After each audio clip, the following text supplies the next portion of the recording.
morning. I'm Terence Corrigan, your host of this webinar. I would like to welcome you all. I'm joined here by Dr. Anthea Jeffery, Head of Policy Research at the Institute of Race Relations. I'm broadcasting from a sunny Johannesburg after a couple of quite brutal days. The topic, though, we're talking about, unfortunately, is not quite so bright nor so sunny.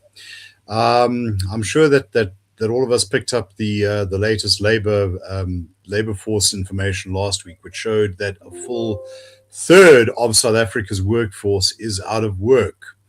And I think that what struck me was this: that got so little play in the media.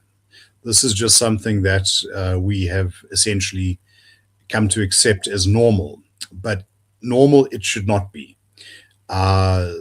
The global average unemployment rate across the world, in other words, the aggregate in all countries, is under 5%. South Africa has been doing something drastically wrong, and it's been doing it for a long time. And this is an issue that, for various reasons, of sustainability, for giving people an income, and for their own dignity, we have to get a handle on. Anthea has produced a new report, which you can find at our website, irr.org.za, in our Blueprint for Growth series, Generating Jobs and Skills, the two concepts being rather inseparable. So without further ado, let me pass over to Anthea and say, Anthea, what is the problem? Why are we at this position?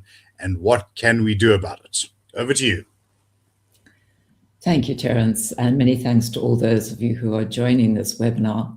What we're going to be looking at, in essence, is set out here, from high unemployment and low growth rates to damaging labor laws and how little we're doing to fix them, the need to expand agriculture and mining and informal businesses which have the capacity to absorb more unskilled labor, how we need to get basic schooling right, the problem with the SETAs, which are ongoing, the need to change the university formula for funding and admissions, and what we might be able to do to reform TVET colleges.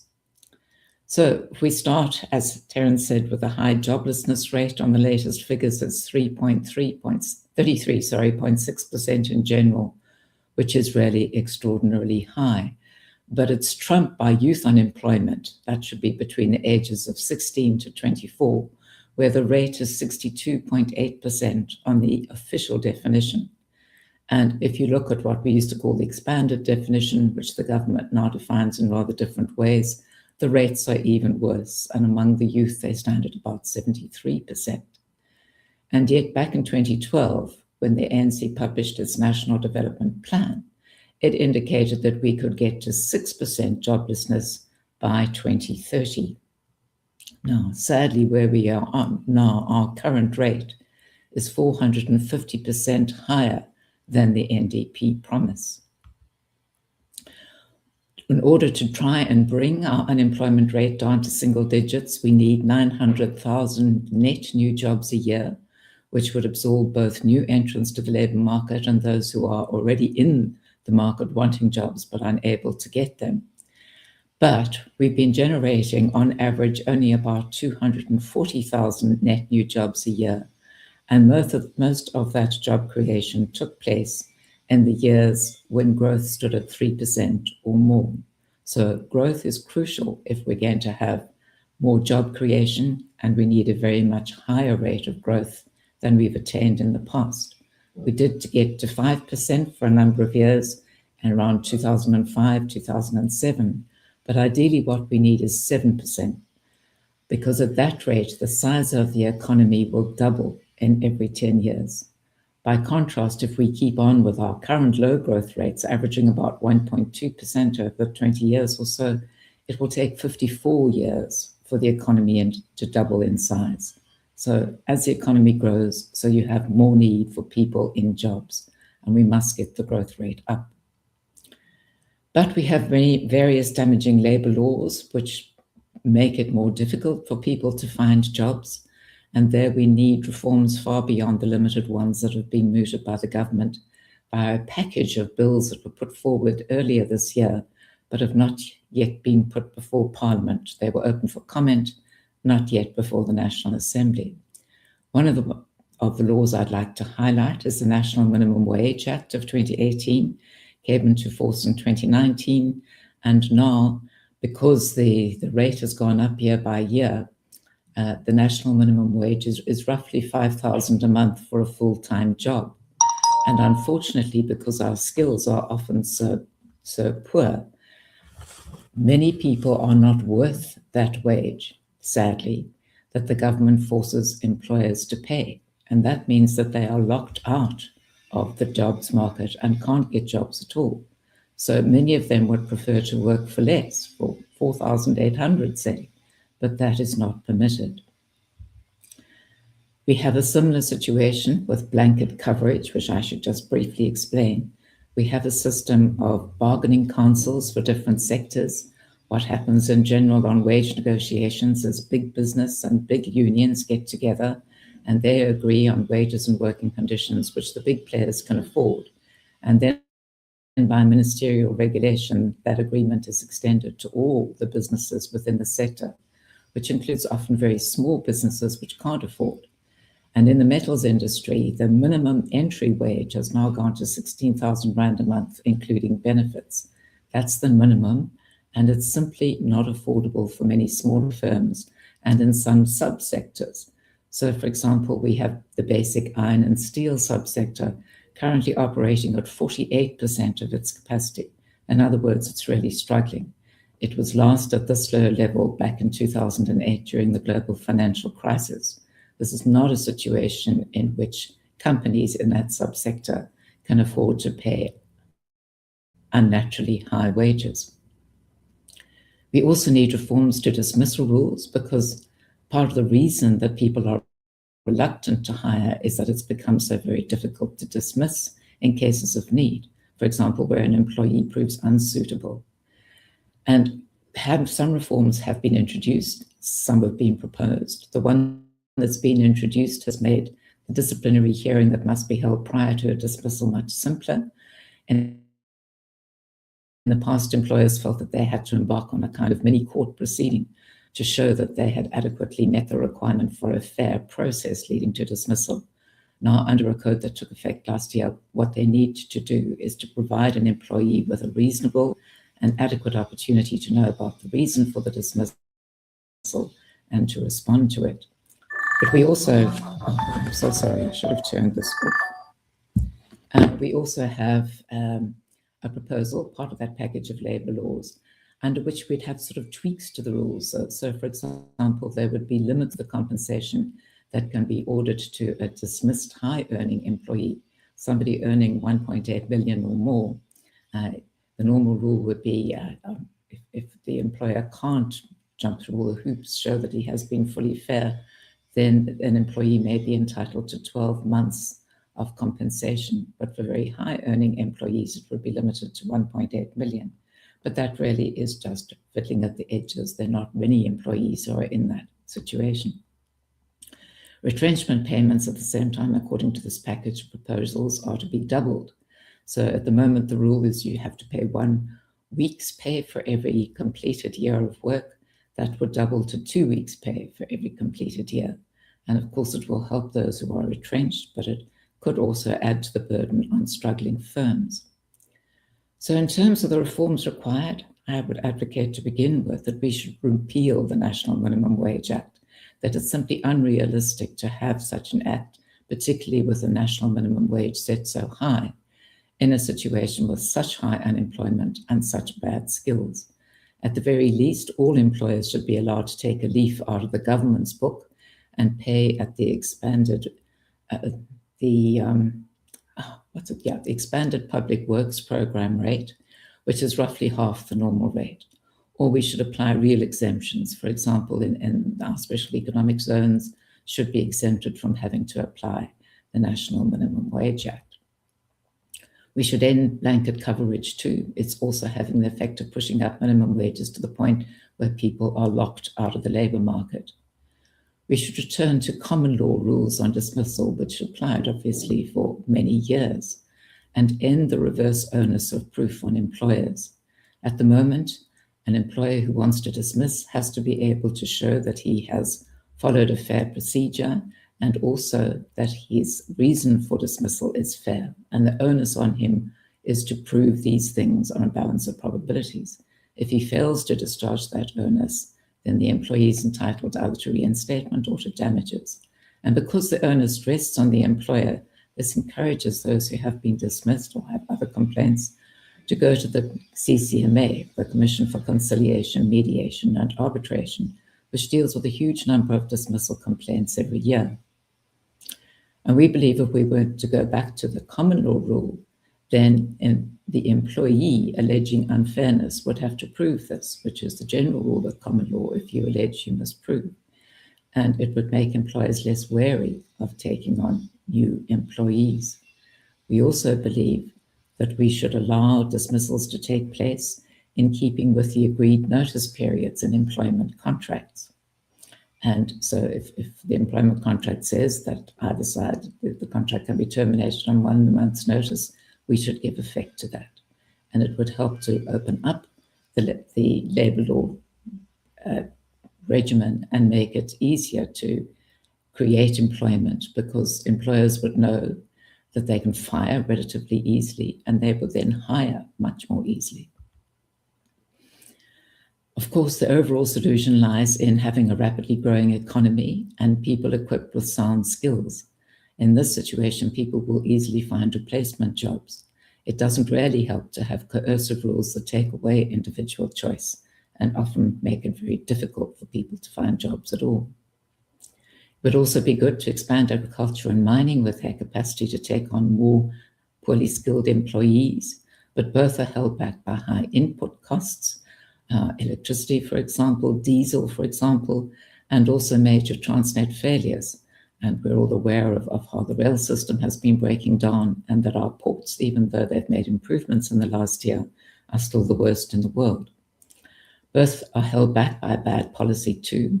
In the case of agriculture, a key problem is the government's focus on land redistribution. The trouble with that, seen as necessary often for redress, is that the government fails to equip emergent farmers with what they need in order to succeed. And so once land has been redistributed,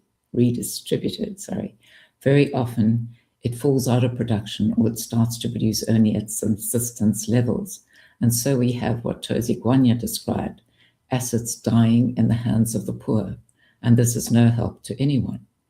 So what we need to do to make sure that redistribution functions well is really to change our focus away from trying to just transfer land to trying to create more commercial farmers of all races. But at present, it's very difficult to achieve that. It's under threat by the new Expropriation Act, which will allow the payment of nil compensation for land needed for land reform, and also by pending water use laws now before Parliament, which will make race the main criterion for the granting of a water use license, and are also intended to help the emergent farmer.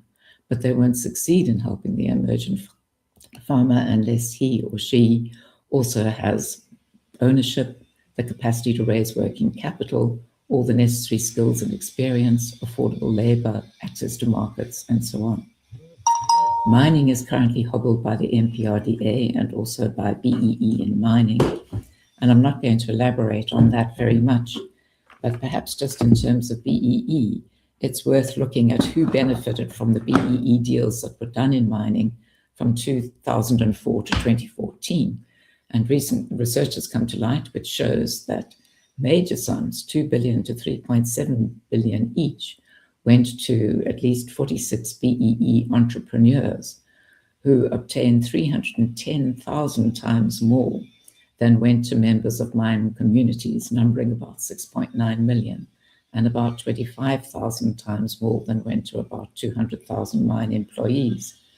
So some people did gain from these deals, but the great majority of Black people gained nothing at all from them. On the contrary, they were harmed because the laws have so deterred investment that the mining industry is now shrinking when it could be growing.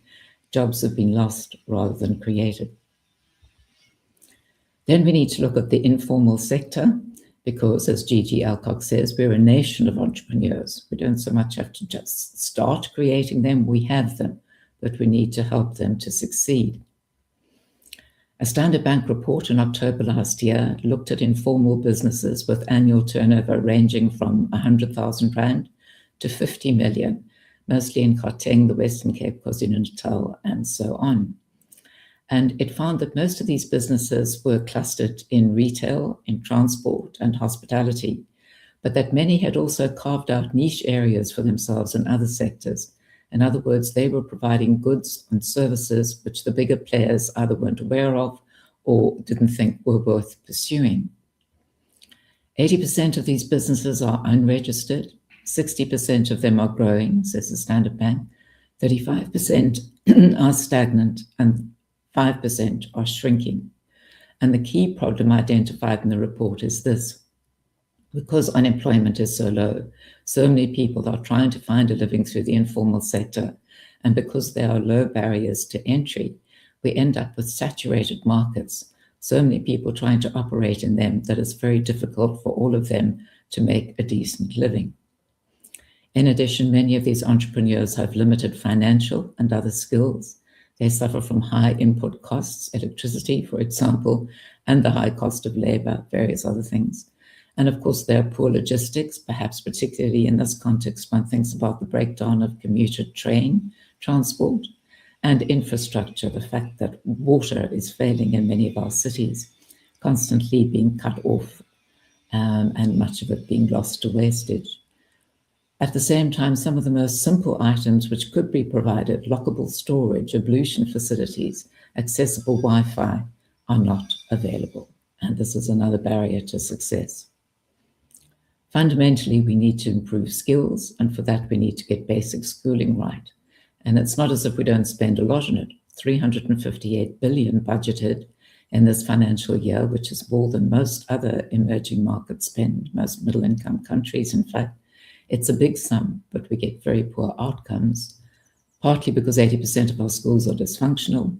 In addition, 81% of grade 4 pupils can't read for meaning in any language, which is an enormous obstacle to success. In addition,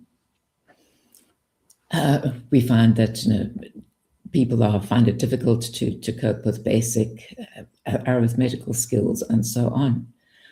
What's interesting is that there are similar problems elsewhere, right across the world. In many different countries, there are also free public schools, but they get very poor results. The bureaucrats administering them seem to do a poor job. The teachers teaching in them quite often don't come to work. They don't seem to have a strong work ethic. And partly it's because the money flows to them year after year, irrespective of whether they do well or badly. But parents have become so dismayed that many of them have been voting with their children's feet and taking them out of the free public schools into low-cost private schools. These are often found in poor areas, in shanty towns and so on, in India, Pakistan, Nigeria, Ghana, also in Chile. And these private schools do much better than the public schools, partly because the teachers are much more better motivated. Principals have the power to hire and fire. The pupils are also inculcated with values of self-reliance, and there's better discipline, and the classes are smaller. So overall, better results, academic results, are obtained from these low-cost private schools. Private schooling has also been increasing in South Africa, helped by the growth of some low-cost options. But because our unemployment is so high, there's also limited accessibility. We believe this could be changed by introducing tax-funded vouchers for the poor. And this is an idea which has been tried in many countries and again has worked well. The idea would be that the schooling budget stays the same because we can't afford to increase it, but much of it is reallocated in the form of vouchers to low-income families with children of school-going age. And those families would then be able to choose what school they wanted to send their children to. And all schools, both public and private, would have to start competing for the custom of those parents. So public schools, which are badly performing now, would have an incentive to improve. Many more low-cost private schools would spring up. NGOs might also start developing independent schools there would be competition, and competition brings efficiency, innovation, and lower costs. We should also scrap the SETAs. They have the responsibility for funding on-the-job training for employees and also providing learnerships, apprenticeships, internships, and so on for people who have left school but are not yet in the job market, funded through SETA levies. Every employer with a annual payroll above 500,000 must pay a SETA levy. And so quite a lot of money has been accumulating through these levies in SETA coffers, but it's not being well used. The Bureau for Economic Research at the University of Stellenbosch in October 2025 published a study of all our 21 SETAs, covering the period from 2011 to 2023, during which they received 164 billion in total from the levies. And the study found that the SETA wage bill had gone up very sharply from about 750 million in 2013 to 1.9 billion in 2023. And why? This was partly because the number of employees had gone up, rising by about 1,000, but also because salaries had increased by about 12% a year, outpacing even the rapid increases in the public service. For the top jobs, people were being paid 3.2 million rand as an annual salary, which is more than provincial education heads earn. They tend to get 2.5 million to 2 million, and yet their responsibilities are far greater.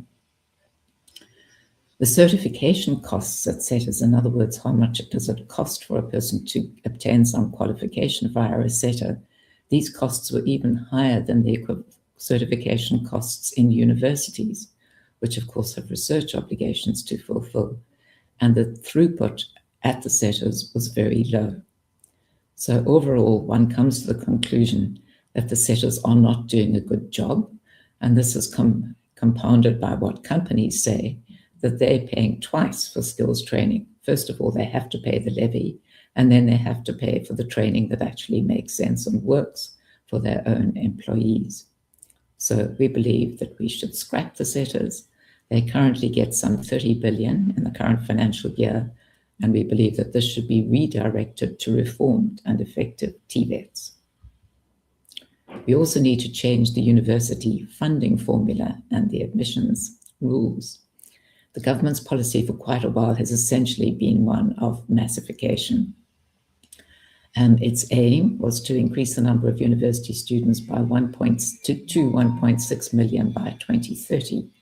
It's beginning to rethink that, but already we've seen a big increase in student numbers from roughly 550,000 in 1995 through to 1.1 million now. So roughly a doubling, but the state funding has not kept pace. So universities can't provide enough classrooms and lecture rooms, and they can't appoint enough academic staff to teach all the new students. In addition, the students come to university really poorly prepared through our basic schooling system. And so we have dire completion rates. 16.5% of students who enrolled for a 3-year degree completed that 3-year degree in 2023, which is the regulation time. 3-year degree should be completed in that period. And very often the completion rates in STEM subjects were far worse. It was 11% for maths in 2023, which is really a shocking figure. It means that very large numbers are either not completing in time or often at the end of the day are leaving without a degree. Instead of trying to solve these problems, the government has concentrated on free education, particularly since 2018, when the new system was introduced. And that increase was partially paid for by a VAT increase. So rather ironic to think it was the poor that, through VAT, paid for the free education of the relative elite. NSFAS was given the job of administering the new system and was totally unprepared. And the upshot was really chaos, with students remaining unpaid on their stipends, universities remaining unpaid on tuition fees, and so much chaos that NSFAS was placed under administration in August 2018, with the administrator then appointed, Dr. Corrigan, saying no one had foreseen the great rot in its systems. Then it came out of administration, went back into administration, And in May this year, it was put back under administration again for the third time in 8 years. That's now been challenged to the courts. That happened on Friday last week, that the appointment of the administrator was suspended, that the board was temporarily reinstated, while the challenge to the courts goes on whether placing it under administration was the right decision for the minister to make. But what has been happening at the TVETs really amounts to fraud, payments to ghost students in large numbers, irregular contracts, for example, 4 companies that were chosen despite a lack of experience and very high costs to administer the stipends and pay for other sort of non-tuition costs to students. But very often you've had incompetence, even what should be a fairly simple job, paying tuition fees for students over to universities, doesn't get done. And no matter how much the NSFAS is allocated each year, it suffers from funding shortfalls. So bad is the situation that earlier this year, Parliament was briefed to the effect that 165,000 qualification certificates are being withheld by universities to students who have in fact qualified for non-payment. They say they can't cope with this level of student debt, and their only leverage is to withhold these certificates. In fact, the number put out by the universities themselves is even greater, 188,000 qualification certificates, pointing to a massive problem of student debt. So we really need a new funding formula. What we have, just to recap, is that university is free for students with household incomes below $350,000 a year. From 2024, this is being complemented by a loan system for what they call the missing middle, students whose parents earn more than $350,000 but less than $600,000. And that loan system has various sensible elements. 70% of the loan funding is for STEM courses. In order to qualify for the loans, students have to come with a 60% pass in matric, and then they have to keep maintaining 60% pass rates through their university courses. They also have an incentive to obtain a 70% pass in the regulation time for the particular degree they're doing, at which point their loan will be halved. Finance Minister Enoch Godongwana has gone as far as saying that we should simply scrap the NSFAS system. This is partly because of its obvious failings, also because of how much it costs just to administer it. He said we could save 700 million by not having it, and that would fund more students. And he suggested that all the money could simply be paid directly to universities. But it's hard to imagine how universities could cope with the disbursement of funds to students for things like stipends and laptops and books, particularly when I think in 2025, NSFAS was having to pay for 330,000 student beds, both at universities and at TVET colleges. That would be a huge administrative burden for the universities. It seems the best, therefore, to go back to what the HERE Commission recommended. Judge Arthur HERE was appointed in 2016 to advise on the funding of tertiary education. In 2017, he said the country can't afford free education, that university education can be funded in a different way, and he recommended that we bring in income contingent loans. And students would be fully funded, their loans would cover all their expenses, but they would obtain those loans from commercial banks who would lend the money with the backing of a state guarantee, and the loans would be repayable once students have graduated and are earning. And the recommendation that HERE made, because nothing else I think was put before him, was that public universities should be funded in this way. But it seems to me that private universities should have the same scheme available to them as well. That would increase choice to students, it would increase competition, it would help to make for efficiency and innovation. We also very much need to reform the TVET colleges, because technical skills are vital in an industrialized society. They currently have about 564,000 students. The aim is to get that to 2.5 million by 2030, which unfortunately is unlikely to happen, or maybe fortunately, because at the moment what they do is really not good. They've been offering 2 types of courses, the NCV, which is a technical type of matric, and post-matric NATED N4 to N6 courses, but those are widely criticized as being too outdated, too academic. At most, they get exposed to simulated practical training rather than any workplace experience, and they're badly taught by lecturers who themselves often lack the necessary skills.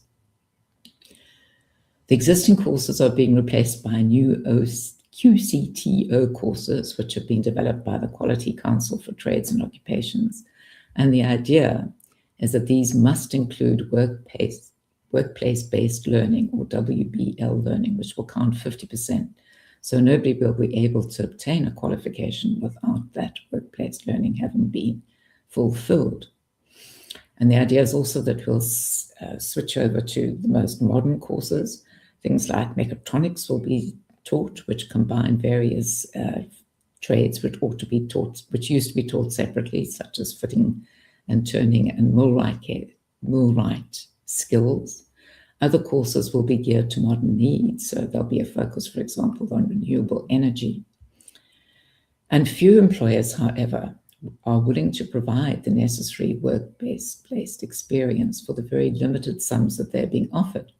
Those really don't make it worth their while. They have to allocate staff, and the staff will of course not be particularly productive while they're training new students. So you need to provide more of a higher stipend to employers to induce them to take part in the system. In addition, the hope was that many experts would agree to come and teach at least part-time in TVETs, but they make so much more in industry that they're not interested. And a big part of the problem is that overall TVET funding is so small, 14.6 billion in 2026-27. That's far too limited, particularly if we want to make TVETs the institutions of choice. Universities in the current year get 107 billion, 49 in subsidies, 58 goes to NSFAS.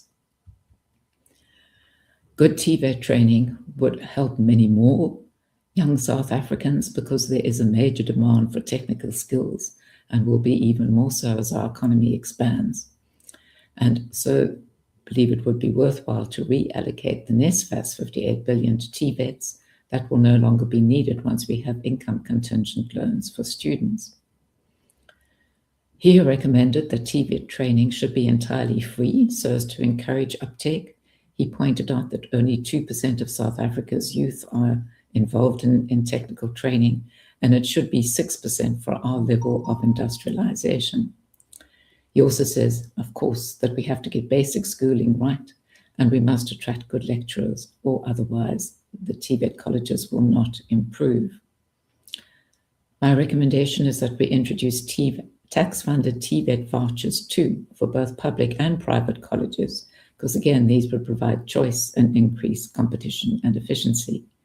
To take a great deal of money and just keep paying it to public TVETs, irrespective of how well or badly they do, would probably not be the best use of the money, but allocate it as vouchers to students, and they will want value for their money, and public and private colleges will be competing for their custom. Time to think outside of the box instead of keep on doing what we've been doing for a long time. The ANC statist ideology has been deeply damaging, particularly with a state which is as inefficient and corrupt as ours, and therefore should not have the kind of controlling and coercive powers that the ANC wants. As regards employment, people must be free to work on the terms that they choose, helped by good education and a growing economy. In addition, of course, the state must pay out of the tax revenues that it gathers for basic schooling and also for TVET training, but it doesn't need to deliver. Rather, if so long as it's the state that's delivering, we have a system that empowers the bureaucrats, empowers others who work in the system, turns it into an inefficient state monopoly where there's very little incentive for improvement. But the voucher system would break that pattern and introduce competition and innovation and efficiency. So we need tax-funded school and TVET vouchers for the choice and competition they would bring. And in the university sphere, we need income contingent loans for universities and an end to the policy of massification, which has been extremely wasteful, extremely costly, and has actually brought great hardship to all the students who have hoped that university study would be the key to a middle-class life and have ended up very often just falling out of university without any qualification at all. Thank you.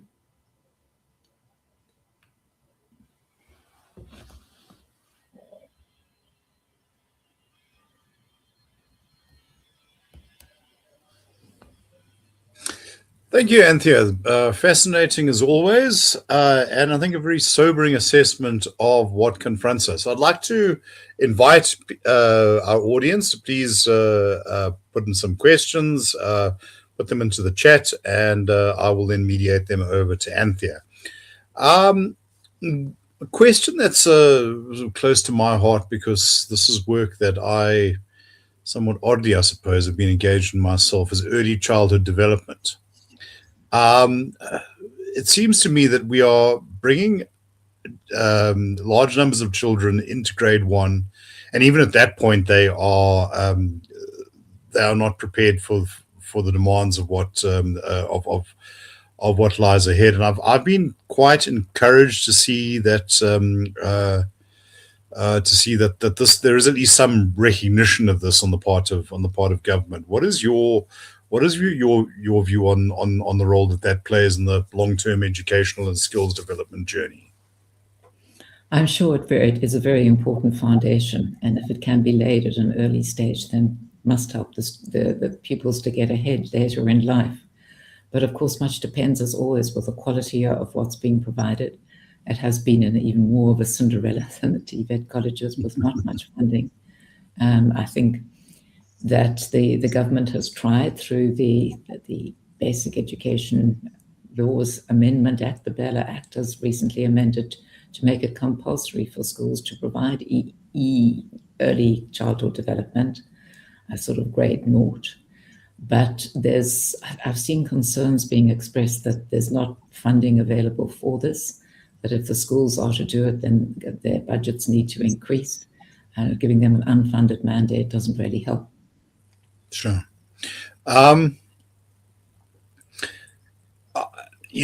Another issue that I would just like that I would like to raise, which comes to the prioritization of academic over technical education. The introduction of so-called free education sort of happened in the run-up to the ANC's conference in 2017. I think it was literally on the morning that then President Zuma announced it. And I remember Noseweek magazine pointed out that this is essentially directing a large amount of funding to a relatively small number of students, often, as you say, who will reap doubtful economic benefits, while we are effectively at the cost of millions of students in high schools and primary schools who do get that sort of exposure, but often are in substandard facilities. But this is just not a politically sexy issue to talk about. So it seems to me that before we before we get to decide on the allocation of resources, there's something about there's something about winning an argument and pointing out that university is not the panacea, certainly not for society as a whole. It's not to to talk down its importance, merely to say that in a world of competing priorities, we might do well to focus those resources at a level where they will have a wider take-up. Your thoughts on that? I think that's exactly right. And it's partly what influenced the HERE Commission. They made the point that university education is partly a public good. In other words, when you have a better skilled cohort, this is good for the economy, good for the society. But on the other hand, it's a private good, because those who qualify as engineers or lawyers or doctors or whatever will also be able to earn well over their lifetimes. So he believed that this was another reason why the income contingent loan scheme should be introduced. The students shouldn't be expected to pay right at the beginning before they'd even got their degree, but they should be expected to pay once they had graduated and they were earning. And then this would free up resources for other needs, recognizing that it's partly a public good and partly a private good. But also, Right. too, it simply doesn't help anyone, as it were, to flood the universities with students who've been so poorly prepared that they have very little prospect of succeeding. They then, in time, fall out of university, and they're really in a very difficult situation. Their hopes, their expectations have been raised, then terribly dashed. Now they find themselves without a degree, without work experience that might perhaps help them to get a job. They're left scrambling, as it were. And the universities have battled over that period to cope with very high numbers of poorly prepared students. So it really is a system that doesn't work well for anyone, and where the main purpose of university education is in fact not being met. Well, having a child who is coming to the end of his school career and looking at prospectuses, I can understand the dread that must accompany people looking at the fees that they're expected to pay. So, and I'm sure that I am but one of thousands and thousands of parents around the country, feeling that emotion.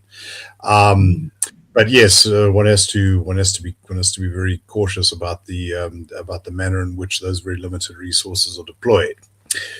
We have a question here, which I think comes across as a bit of a challenge, but we're always up for that at the Institute. Removing the safety of labor laws seems a bit strange, especially as $5,000 a month is really quite a low wage. Wouldn't it be better to focus on improving governance to create a trustworthy environment that is more welcoming to investment? Anthea, your response to this? Yeah, it's a sort of chicken and egg situation. We need to deal with what we have right now. Clearly, we need to focus on growth, but to encourage growth, we need various reforms. And I think the labour reforms are part of what's necessary for growth, because the situation now is so onerous that employers are deterred from taking people on at all. And that's the last thing that we want in a situation where youth and other unemployment is so very high. So we need to make it easier for people to employ, and we need primarily also to equip people with good skills. And that combination of good skills and a growing economy will be a far greater guarantee of being able to find replacement work if somebody should be dismissed, than all the government's coercive laws, which at the end of the day are just keeping people out of the labour market altogether, making it impossible for them to earn even the 5,000 rand now offer to the national minimum wage. And we also need to be realistic in the sense that in most other countries where there's a national minimum wage, they peg it at somewhere between 7 and 5% of the median wage. The median wage is a sort of middle wage, halfway between all the top and the bottom. But we already in 2023, our national minimum wage was 76% of the median. Now that's extraordinary. There are indications that it's even higher than that, according to some calculations. That means that a large number of the jobs being offered are now illegal, and they must come to an end. So, we've already had 430,000 job losses, it's been estimated, as a result of the national minimum wage. The more we push it up and the fiercer we come at enforcing it, the more people we will push out of some kind of work into the unemployment queues. And that is no help at all to getting the country on the path to growth and prosperity, or for the individuals affected. Right.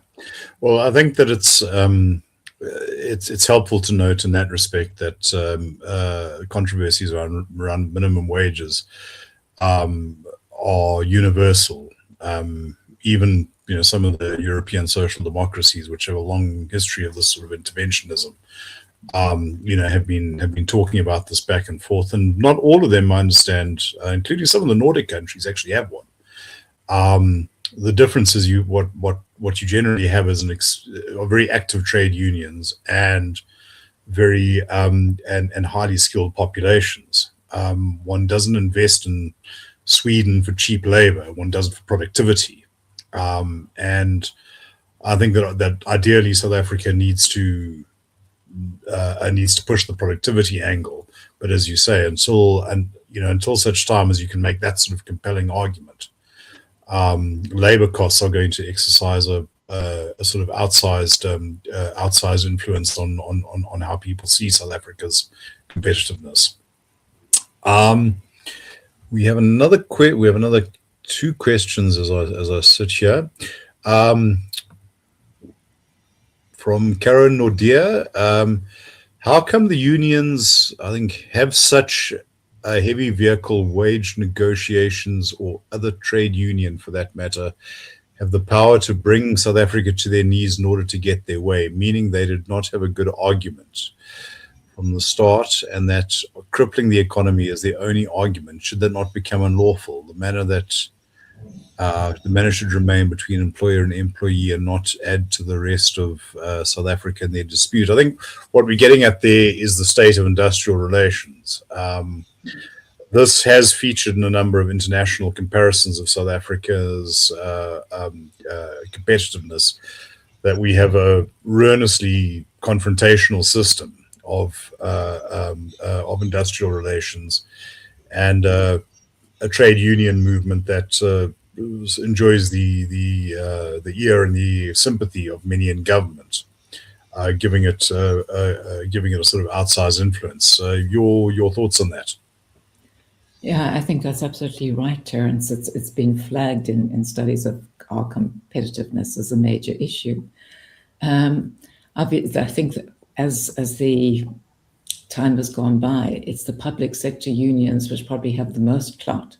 I think there are relatively few people in the private sector who belong to unions. Of course, in some industries like mining, that's not so.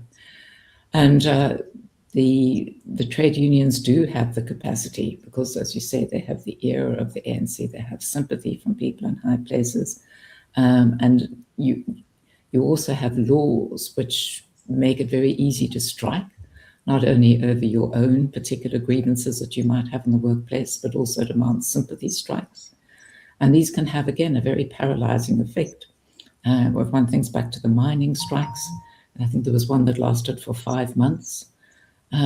It's that kind of strike leaves investors who might otherwise have an interest in South Africa really wary of coming here. And one must think too of how much benefit is there really for the employees who took part in that strike, because at the end of the day, they wouldn't have been paid for that period. The union officials generally will get paid out of strike funds, the accumulated union funds, but not the ordinary worker. And it gets to the point where they can't actually catch up, even if a higher rate of pay is agreed with what they lost during a prolonged strike. So the unions have this power, partly because of ANC support for them, partly because of what the law says. And it hasn't done well for the country, and we need to re-examine that too. But changing the labor laws would also help to reduce the power that the unions are able to wield. What would your thinking be about something like mandatory strike ballots? I think it would be a good idea. Where they were supposed to be introduced a number of years ago, but that it's not really correct. A strike is still legal, even if a mandatory strike ballot hasn't been held. So there's really no incentive to get it right. We should tighten up the law and make sure that a ballot is held, and that it is really a free and fairly held ballot where people don't feel intimidated and coerced into voting a particular way. Given too that we have a history of intimidation and coercion in the labour union, obviously not all labor officials, not all members, but at key points, for example, during the Eskom strike and was it 2021, I think, there was evidence of a considerable amount of intimidation of employees who didn't want to strike. So a ballot, and also a free and fair environment in which it can be cast. Right. Well, just if I might just take this one step further, our former colleague Sarah Gon, who was a labour lawyer of some repute, she was fond of making the point that the quality of unionism has declined quite radically. Our late colleague John Cain Berman made the same point, that even in the stresses of the 1980s, there were instances where quite commendable discipline prevailed. It seems that a lot of that has drifted away. A certain trivialization of the seriousness of what is at stake seems to have come in. That's right. And yeah, maybe there is something to be said for operating in a highly constrained environment where you have to where you consider your actions very, very carefully because of the implications. This is not consequences. Sorry, Terence, to cut across, for any violence and strikes. Oh, and absolutely. There aren't. The Labour Board judges have complained of this too, saying that very often they come across instances of violence which are really reprehensible, which mean that the environment for negotiation, the environment for participation in strikes is all skewed by this violence. And of course, it can cause major damage to the factory, the employer who is the target of the strike. And it gives us, the country, again, a very bad reputation out there in the world where we need to attract international investment. Right. Well, I think that one of the seminal moments of post-apartheid South Africa was the security guard strike in about 2007 or 2006. One commentator described as the revolt of South Africa's private militia.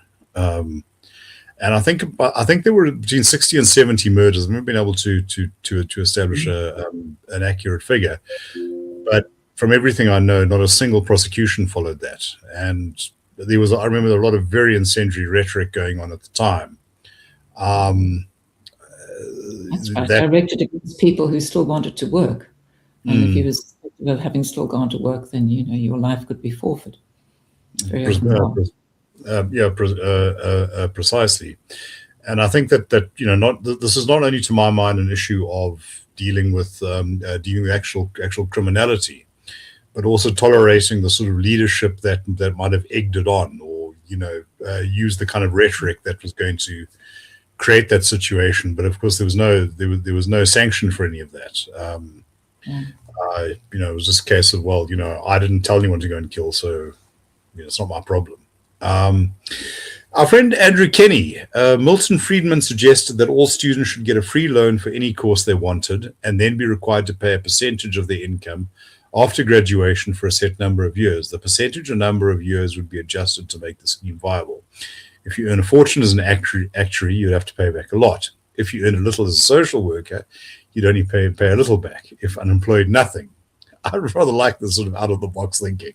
Anthea, your sense of this? I think it's essentially the same as the HERE Commission's idea of the income contingent loans. He didn't suggest that they should go up according to how much your income did. I think his view was that if your course at university had cost 100,000, then you should pay back 100,000, plus presumably some interest, depending on how many years it's taken to pay off the loan. Essentially, it's the same idea that those who graduate and move into jobs and are able to earn should pay back at least the cost of their studies, because they are deriving the private benefit of greater earnings, which are lifetime earnings. And so society might be benefiting from their skills, but they're benefiting too. And the income contingent loan system is an option which really recognizes both sides of that equation. Right. I would like to encourage everyone, if you have any final questions, please put them in. I would just like to pivot to the question of vocational training. Not only the sort of, let's say, the sort of blue collar stuff, which artisanal training, which is of course crucial and sort of a long-term non-negotiable if you want an industrial economy, but creating options that are not necessarily going through university to prepare people for say, careers in the civil service. Some countries have civil service academies, which will train you to do a particular job. And I remember one academic I spoke to many years ago, very much kind of on the left and within the ANC's WhatsApp group. This is long before WhatsApp.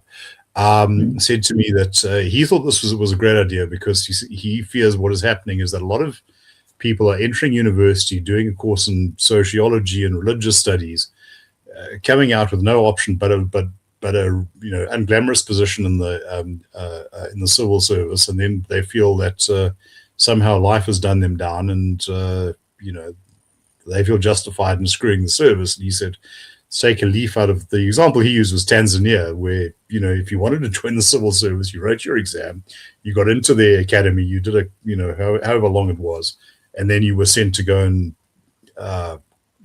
become a clerk or a planner or whatever your particular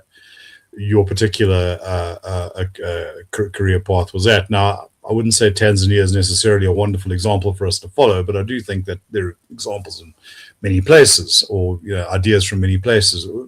Your view on something like that? I must say, Terence, I hadn't given a particular thought, but I think you put your finger on a key need.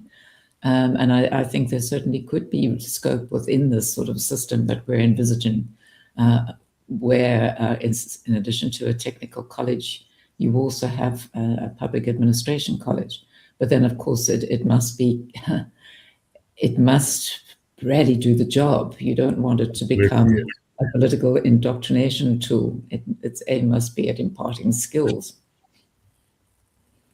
No, certainly. Look, I think that there is some technocratic understanding. I'm not sure how far this has got to got into our political class, that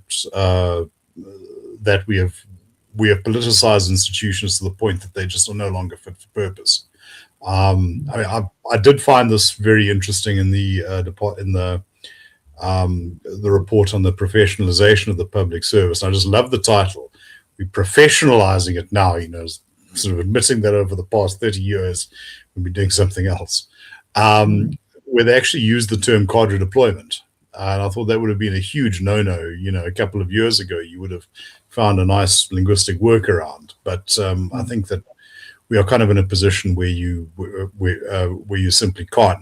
And I think what something like this would do is essentially like a secretarial college of yore might have done. It says, this is how you handle your documents, imparting very kind of an understanding of accountability chains, what you need to do with your responsibilities. But of course, layer politics on that, and we're right back to square one. I'm going to ask for a final question from anyone. If not, Anthea, your final thoughts on this matter. What's the one thing you'd like everyone to take away? I think the most important is to embrace the idea of the vouchers. And I know it seems far away from where we are here. And there's obviously people are worried that perhaps then the government won't adequately pay. But these would be tax-funded vouchers. So the revenue still flows into SARS. But then instead of just being divided up in the way we're so used to, the budget flowing out and paying for the public schools, which are dysfunctional, and paying for them the next year, even though they're still dysfunctional, and no improvement. This is the model that we must break. This is the top-down, the state delivers model, and the bureaucrats like it, teachers who are not held to account like it, but it's bad for the pupils, it's bad for the country. And that's why you've had this movement away from it in so many parts of the world. And what is interesting, too, is if you look back to the 1960s, the World Bank began to talk about, we'd seen that the key need was to increase the supply side. The government, the state, must be empowered to provide what people need. So it must be able to provide education. Very often they talked also about housing and about healthcare. And then they said, the trouble is we're finding that what the state provides, it's effectively, it's a monopoly. It's not terribly good. There's no other choice. Maybe we should be looking at the demand side. So how do you increase demand? It's only if people have money that they have choice.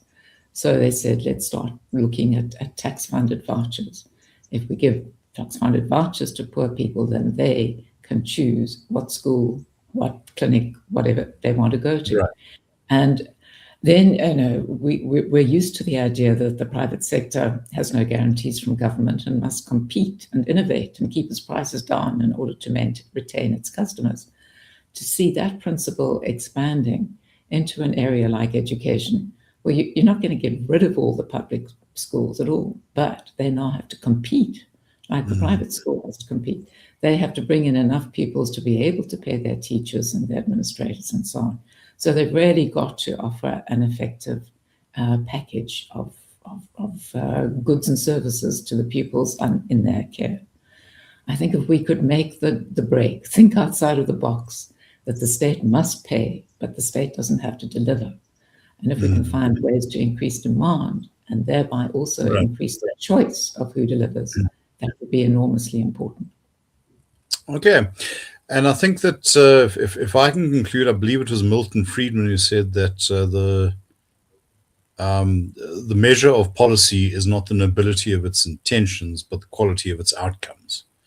Exactly. I think that one can probably look back and find no shortage of noble intentions and few that were less than noble. But the outcomes have certainly often failed woefully on the quality side. And with that, Anthea, thank you. I would like to thank everybody who's joined and everybody who might watch this later on one of our channels. Please do go to our website, irr.org.za, where this report is available free of charge for downloading. Circulate it, let people know about it, and we look forward to welcoming you again, in a few weeks for our next contribution. Thank you, and have a wonderful day further. Thank you, Terence, and thank you, everybody.